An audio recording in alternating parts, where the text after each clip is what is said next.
Friends, welcome back to my channel Sangeetha Sridhar vlogs. ಎಲ್ಲರೂ ಹೇಗಿದ್ದೀರಾ? I think ಚೆನ್ನಾಗಿದ್ದೀರಾ ಅಂತ ಅಂದ್ಕೊಂಡಿದ್ದೀನಿ. ನನ್ನ ಚಾನಲ್ಗೆ ಇನ್ನೂ ಯಾರೂ ಸಬ್ಸ್ಕ್ರೈಬ್ ಮಾಡಿಲ್ಲ, ಪ್ಲೀಸ್ ಸಬ್ಸ್ಕ್ರೈಬ್ ಮಾಡಿ. ಸೊ ಇವತ್ತು ನವರಾತ್ರಿಯ ಮೂರನೇ ದಿನದ ಒಂದು ವ್ಲಾಗ್ನ ನಿಮ್ಮ ಜೊತೆ ಶೇರ್ ಮಾಡೋಣ ಅಂತಿದ್ದೀನಿ. ಸೊ ಇವತ್ತಿನ ಒಂದು ದೇವಿಯ ರೂಪ ಬಂತು ಚಂದ್ರಘಂಟಾ ದೇವಿ ಅಂತ.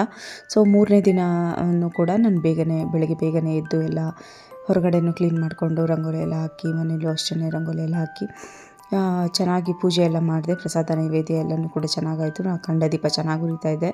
ಮತ್ತು ಅಲ್ಲೂ ಧಾನ್ಯಗಳು ಬಿತ್ತಿದ್ನಲ್ಲ, ಅದು ಕೂಡ ಚೆನ್ನಾಗಿ ಬೆಳೆ ಥರ ಬರ್ತಾಯಿದೆ.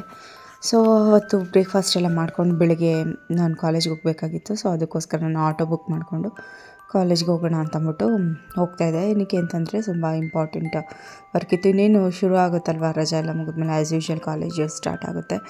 ಸೊ ಅದಕ್ಕೋಸ್ಕರನೇ ಸರಿ ಅಂತೂ ಇಷ್ಟು ಟೈಮ್ ಇರಲಿಲ್ಲ. ಸೊ ಅದರ ಬೆಳಗ್ಗೆಯಿಂದನೇ ಶುರು ಆಗೋಗಿತ್ತು. ಸೊ ಈ ಸರಿಯಿಂದ ಸ್ವಲ್ಪ ನಮಗೆ ಟೈಮ್ ಸಿಕ್ತು ಪೂಜೆ ಮಾಡೋದಕ್ಕೆ ಅಂತ ಹೇಳ್ಬೋದು. ಸೊ ಬೆಳಗ್ಗೆ ಹೆಂಗೆ ಇದ್ರೂ ಒಂದು 8:30 ಅಷ್ಟರಲ್ಲಿ ಬಸ್ ಹತ್ತಬೇಕು. ಅವಾಗ ನಾವು ಈಸಿಯಾಗಿ ಹೋಗ್ಬೋದು. ಸೊ ಅದಕ್ಕೆ ನಮ್ಮ ಮನೇಲೆಲ್ಲ ಪೂಜೆಗಳು, ಪ್ರಸಾದ ನೈವೇದ್ಯ ಎಲ್ಲ ಬೆಳಗ್ಗೆನೇ ಮುಗಿಸ್ಕೊಂಡಿದ್ರೆ ಬೆಳಗಿನ ಪೂಜೆ ಆಗಿಬಿಟ್ರೆ ಇನ್ನು ತಲೆಗೆಡ್ಸ್ಕೊಳಂಗಿಲ್ಲ. ಇನ್ನು ಮಧ್ಯಾಹ್ನ ಬಂದು 2 ಗಂಧದ ಕಡ್ಡಿ ಹಚ್ಬಿಡ್ದು ಇನ್ನು ಸಾಯಂಕಾಲದ ಪೂಜೆನೇ. ಸೊ ಆಮೇಲೆ ಕಾಲೇಜ್ಗೆ ಹೋಗಿದ್ದು ಬಂದು ಎಲ್ಲ ಕೆಲಸಗಳನ್ನೆಲ್ಲ ಮುಗಿದಾದ್ಮೇಲೆ ಬಂದೆ. ಸೊ ನಮ್ಮಮ್ಮ ಅಡುಗೆ ಮಾಡಿಟ್ಬಿಟ್ಟಿದ್ರು ಆಲ್ರೆಡಿ. ಅವರು ನಮ್ಮ ಅಕ್ಕನ ಮನೆಗೆ ಹೋಗಬೇಕಿತ್ತು, ಪಕ್ಷ ನಮ್ಮ ಅಕ್ಕನ ಮನೇಲಿ ಅಂತ ಅಂದ್ಬಿಟ್ಟು ಭಾನುವಾರ ಇತ್ತು ಅಂತ. ಸೊ ನಾನು ಸ್ವಲ್ಪನೇ ಸಾಂಬಾರೇ ತಿಂದೆ. ಬೆಳಗ್ಗೆ ಉಪ್ಪಿಟ್ಟು ಮಾಡಿದರು. ಸೊ ಅದಕ್ಕೋಸ್ಕರನೇ ಬಂದ ತಕ್ಷಣ ಊಟ ಮಾಡ್ಕೊಂಡು ಅವಳಿಗೂ ಊಟ ಮಾಡಿಸ್ತಾಯಿದ್ರು. ನಾನೇ ಊಟ ಮಾಡಿಸ್ತೀನಿ ಅಂದ್ಬಿಟ್ಟು ನಾನು ಅವಳಿಗೂ 2 ತುತ್ತು ತಿನ್ನಿಸ್ದೆ. ಅವಳಿಗೆ ಯಾಕೋ ಮೈ ಬೆಚ್ಚಗಿತ್ತು ನೋಡಿ. ಅವಳಿಗೂ ಕೂಡ ಮಲಗಿಸ್ದೆ ಊಟ ಮಾಡಿಸ್ಬಿಟ್ಟು. ಸೊ ಅದಾದಮೇಲೆ ಮಧ್ಯಾಹ್ನ ಊಟ ಎಲ್ಲ ಆದಮೇಲೆ ಈವ್ನಿಂಗ್ ಆ್ಯಸ್ ಯೂಶ್ವಲ್ ಪೂಜೆ ಸ್ಟಾರ್ಟ್ ಆಯಿತು. ಸಾಯಂಕಾಲ ಹೊರಗಡೆ ದೀಪ ಹಚ್ಚೋದು, ಮತ್ತು ಮನೆ ಒಳಗಡೆ ಎಲ್ಲ ದೀಪ ಎಲ್ಲ ಹಚ್ಚೋದು, ದೇವ್ರ ದೀಪನ ಎಲ್ಲ ಹಚ್ಕೊಂಡು ಪೂಜೆ ಎಲ್ಲ ಮಾಡಿದೆ. ಪಾಪುನು ಬಂದಳು, ಅವಳು ಓಡಾಡ್ತಾಯಿದ್ಲು. ನಮ್ಮಮ್ಮ ಅಷ್ಟರಲ್ಲಿ ನಮ್ಮ ಅಕ್ಕನ ಮನೆಗೆ ಹೊಟ್ಟೋಗಿದ್ರು. ಸೊ ನಾನು ನಮ್ಮ ಪಾಪು ಇಬ್ಬರೂ ನಮ್ಮ ಮನೆಯವರು ನೈಟ್ ಬರ್ತೀನಿ ಅಂತ ಹೇಳಿದ್ರಲ್ಲ, ಅದಕ್ಕೆ. ಸೊ ಅದಾದಮೇಲೆ ನೋಡಿ ನಾನು ದೀಪದಲ್ಲಿ ಪೂಜೆ ಮಾಡಿಬಿಟ್ಟು ನೋಡಿ, ಇದು ಮಣ್ಣಿನ ದೀಪ ಹಚ್ಬಿಟ್ಟು ಅದನ್ನೇ ತೊಗೊಂಡೋಗಿ ಈಚೆ ಕಡೆ ಅದು ತುಳಸಿ ಕಟ್ಟೆ ಹತ್ರನೇ ಇಡೋದು. ಸೊ ಇವತ್ತು ಚಂದ್ರಘಂಟಾ ದೇವಿಯ ಒಂದು ಆರಾಧನೆ ಅಲ್ವಾ, ಅದಕ್ಕೋಸ್ಕರ ರೆಡ್ ಕಲರ್ ಹಾಕೋಬೇಕು ಅಂದ್ಬಿಟ್ಟು ರೆಡ್ ಕಲರ್ ಸ್ಯಾರಿ ಹಾಕಿದೆ. ಬೆಳಗ್ಗೆ ಕಾಲೇಜ್ಗೆ ಹೋಗಲು ಅಷ್ಟೇ ರೆಡ್ ಕಲರ್ ಚೂಡಿದಾರ ಹಾಕ್ಕೊಳ್ಬೋದು. ಸೊ ಅದು ಅವರವರ ಒಂದು ಕಂಫರ್ಟಬಲ್ಲು, ಅವ್ರವ್ರಿಗೆ ಪಾಪ ಒಬ್ಬೊಬ್ಬರು ಟೈಮ್ ಅಡ್ಜಸ್ಟ್ ಆಗುತ್ತೆ, ಅದು ಕೂಡ ಇದಾಗುತ್ತೆ. ಎಷ್ಟೇ ಪೂಜೆ ಮಾಡಿದ್ರು ಒಂದೊಂದ್ಸರಿ ನನಗಂತೂ ಈಗಲೂ ನಾನು ಹೇಳ್ತಾಯಿದ್ದೆ, ನನಗಂತೂ ಹೋದ ವರ್ಷದಷ್ಟು ನನ್ನ ಎಂಥೂಸಿಯಾಸಮಿಂದ ಇಲ್ಲವೇ ಇಲ್ಲ ಅಂತ ಹೇಳ್ಬೋದು. ಸೊ ಆ ಥರ ಇರಬೇಕು ಅಂತ ನಾನು ಕೂಡ ಟ್ರೈ ಮಾಡ್ತಾಯಿದ್ದೀನಿ ನೋಡಿ. ಇದೇ ಚಂದ್ರಘಂಟಾ ದೇವಿ ಅಂತ ಹೇಳ್ಬೋದು. ರೆಡ್ ಕಲರು ಸ್ಯಾರಿ ಹಾಕ್ಕೊಂಡು ಹುಲಿ ಮೇಲೆ ಕೂತಿರೋ ಥರ. ಸೊ ಆಮೇಲೆ ನಾನು ಪೂಜೆ ಎಲ್ಲ ಮಾಡಿದೆ. ಪೂಜೆ ಎಲ್ಲ ಮಾಡಾದ್ಮೇಲೆ ಆ್ಯಸ್ ಯೂಶ್ವಲ್ ನಾನು ದೇವರಿಗೆಲ್ಲ ತುಪ್ಪದ ದೀಪ ಎಲ್ಲ ಹಚ್ಚಿ ದೇವ್ರ ಪ್ರಸಾದ ಎಲ್ಲ ಇಟ್ಟು, ಅವತ್ತು ಪ್ರಸಾದಕ್ಕೆ ನಾನು ಸಕ್ಕರೆ ಅವಲಕ್ಕಿ ಹಾಲು ಇಟ್ಟಿದ್ದೆ. ಸೊ ಅದ್ರಾಗ ನೆಕ್ಸ್ಟ್ ಒಂದೊಂದು ದಿನ ಒಂದೊಂದು ಇಡಬೇಕಲ್ವ ಅಂದ್ಬಿಟ್ಟು ದಿನಕ್ಕೆ ಒಂದೊಂದು ಇಡ್ತಾಯಿದ್ದೆ. ಬೆಳಗ್ಗೆ ಸಕ್ಕರೆ ಅವಲಕ್ಕಿ ಹಾಲು ಇಟ್ಟಿದ್ದೆ, ರಾತ್ರಿ ಪ್ಲೇನ್ ಹಾಲು ಇಟ್ಟೆ. ರಾತ್ರಿ ಇನ್ನೊಂದ್ಸರಿ ನೈವೇದ್ಯಕ್ಕೆ ಪ್ಲೇನ್ ಹಾಲು ಒಂಚೂರು ಜೇನುತುಪ್ಪ ಹಾಕ್ಬಿಟ್ಟು 2 ಬಾಳೆಹಣ್ಣ ಕಟ್ ಮಾಡಿ ಹಾಕ್ಬಿಟ್ರೆ ಅದರೊಳಗಡೆ ಅದು ಹಾಕಿದ್ದೆ. ಸೊ ಅದಾದಮೇಲೆ ನಾನು ಶಿವಚನ ದೇವಿ ಮಹಾತ್ಮೆನ ಓದ್ತೀನಿ. ಅಲ್ಲಿ ದೇವಿ ಮಾಮೂಲಿ ಎಲ್ಲ ರಾಕ್ಷಸರನ್ನೆಲ್ಲ ಯಾವ ರೀತಿ ಸಾಯಿಸ್ತಾಳೆ. ಸೊ ಅದರದ್ದು ಒಂದೊಂದು ಅಧ್ಯಾಯಗಳು ಇದೆ. ಇದು ಸರಿ ನಾನು ಅದನ್ನು ಡೀಟೇಲಾಗಿ ಆ ಕಥೆನೇ ಹೇಳಿದೆ. ಅದು ಮತ್ತೆ ಈಗ ಹೇಳೋಕ್ಕೋದ್ರೆ ಏನಾಗುತ್ತೆ ಅಂದರೆ, ಸರಿ ಅಷ್ಟು ಅದು ಪ್ರಭಾವ ಬೀರಲ್ಲ ಅಂತ ನನಗೆ ಗೊತ್ತು. ಸರಿ ನನಗೆ ಅಷ್ಟೊಂದು ಕಾನ್ಸಂಟ್ರೇಷನ್ ಇತ್ತು, ಮನೇನೂ ಅಷ್ಟು ಕಾಮ್ ಆಗಿತ್ತು, ಏನು ಒಂಥರ ಚೆನ್ನಾಗಿತ್ತು ಅಂತ ಹೇಳ್ಬೋದು. ಸೊ ಈಗಲೂ ಹಂಗೆ ಇದೆ. ಆದರೂ ಒಂದೊಂದು ಇರುತ್ತಲ್ವ, ಏನಾದರೂ ಒಂದು ವಿಷಯಗಳು ಮನೆ ಜನಗಳ ಜೊತೆ ಗದ್ದಲಗಳಾದರೆ ನಮಗೂ ಮನಸ್ಸಲ್ಲಿ ಸರಿ ಇರುತ್ತೆ ಅಲ್ವಾ. ಸೊ ಆ ಥರ. ಸೊ ಅದಕ್ಕೇ ಆ ಒಂದು ವ್ಲಾಗಲ್ಲಿ ಹಳೇದು ಹೋದ ವರ್ಷದಲ್ಲಿ ಆ ಒಂದು ಕಥೆಗಳನ್ನ ಚೆನ್ನಾಗಿ ಹೇಳಿದೆ. ಅದು ನನಗೂ ಇಷ್ಟ ಆಯಿತು ಅಂತ ಹೇಳ್ಬೋದು.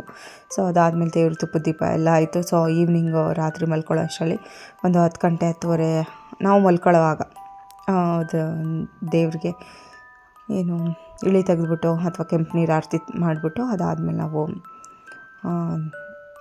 ಮಲ್ಕೋಬೇಕಾಗುತ್ತೆ.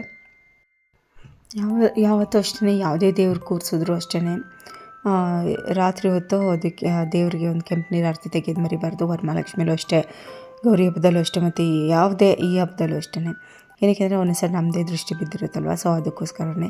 ಸೊ ರಾತ್ರಿ ಒಂದು ಯಾವುದು ಕೆಂಪು ನೀರು ಆರತಿ ಎಲ್ಲ ತೆಗೆದುಬಿಟ್ಟು ಸೊ ಅದಾದಮೇಲೆ ನಾವು ಮಲ್ಕೋಬೇಕಾಗುತ್ತೆ. ಸೊ ಇಲ್ಲ ಅಂತಂದರೆ ಏನಾಗುತ್ತೆ, ನಮ್ಮದೇ ದೃಷ್ಟಿ ಬಿದ್ದಿರುತ್ತಲ್ವ, ಸೊ ಅದಕ್ಕೋಸ್ಕರ ನೋಡಿ ದೇವ್ರಿಗೂ ದೃಷ್ಟಿ ಆಗುತ್ತೆ ಅಂತ. ಯಾಕಂದರೆ ಚೆನ್ನಾಗಿ ರೆಡಿ ಮಾಡಿರ್ತೀವಿ, ಇನ್ನೇನು ಪೂಜೆ ಮಾಡಿರ್ತೀವಿ, ಸೊ ಅದಕ್ಕೋಸ್ಕರನೇ. ಸೊ ಆವತ್ತಿನ ದಿನದ ಸ್ಪೆಷಾಲಿಟೀಸ್ ಏನೇನೋ ಅದನ್ನೆಲ್ಲ ಮಾಡಿ, ಪೂಜೆ ಎಲ್ಲ ಮಾಡಿ, ಯಾವ ದೇವರಿಗೆ ಫೇವ್ರೇಟು ಇರ್ಬೋದು, ಸೊ ಅದನ್ನೆಲ್ಲ ಹಾಕೋದಿರ್ಬೋದು. ಸೊ ಈ ಥರ ಒಂದು ಪ್ರೊಸೀಜರ್ಸ್ಗಳು ಮಾಡಬೇಕು. ಸೊ ಆವತ್ತು ನಾನು ಕೂಡ ಸ್ವಲ್ಪ ಹೊತ್ತು ನಮ್ಮ ಪಾಪು ಜೊತೆ ಆಟ ಆಡಿದೆ. ಅವಳು ಏನೋ ಟಿ ವಿ ನೋಡ್ಕೊಂಡು ಇದು ಮಾಡ್ತಾಯಿದ್ಲು. ಸೊ ಅವಳು ಸ್ವಲ್ಪ ಮಂಕಾದ್ಲು ಅಂತ ಹೇಳ್ಬೋದು. ಯಾಕೆಂದರೆ ಸ್ವಲ್ಪ ಒಂಚೂರು ಮೈ ಬೆಚ್ಚಗಿತ್ತು. ಆವಾಗ ಮಕ್ಕಳು ಗೊತ್ತೇ ಅಲ್ವಾ, ಸ್ವಲ್ಪ ಮೈ ಬೆಚ್ಚಗಾದ್ರೆ ಒಂಚೂರು ಸಪ್ಪೆ ಆಗಿಬಿಡ್ತಾರೆ. ಸೊ ಆ ಥರ ನಾನು ಹಂಗೆ ಅವಳಿಗೆಲ್ಲ ಊಟ ಮಾಡಿಸಿ ಅವಳು ಮಲ್ಕೊಂಡಿರಲಿಲ್ಲ. ಯಾಕೆಂದರೆ ಮಧ್ಯಾಹ್ನ ಲೇಟಾಗಿ ಎದ್ದಿದ್ಲು, ಮಧ್ಯಾಹ್ನ ಮಲ್ಕೊಂಡೆ. ಸೊ ಅದಕ್ಕೋಸ್ಕರ ಇನ್ನೇನು ರಾತ್ರಿ ಲೇಟಾಗಿ ಮಲ್ಕೋತಾಳೆ ಅಂದ್ಬಿಟ್ಟು ನಾನು ಅವಳ ಜೊತೆಗೆ ವೆಯ್ಟ್ ಮಾಡ್ತಾಯಿದ್ದೆ. ಸೊ ಅದಾದಮೇಲೆ ಊಟ ಮಾಡೋ ಟೈಮ್ಗೆ ನಾನು ಡ್ರೆಸ್ ಚೇಂಜ್ ಮಾಡಿಕೊಂಡು ಊಟ ಮಾಡ್ಕೊಳ್ಳೋಣ ಅಂತಂದ್ಬಿಟ್ಟು ಮಾಡಿದೆ.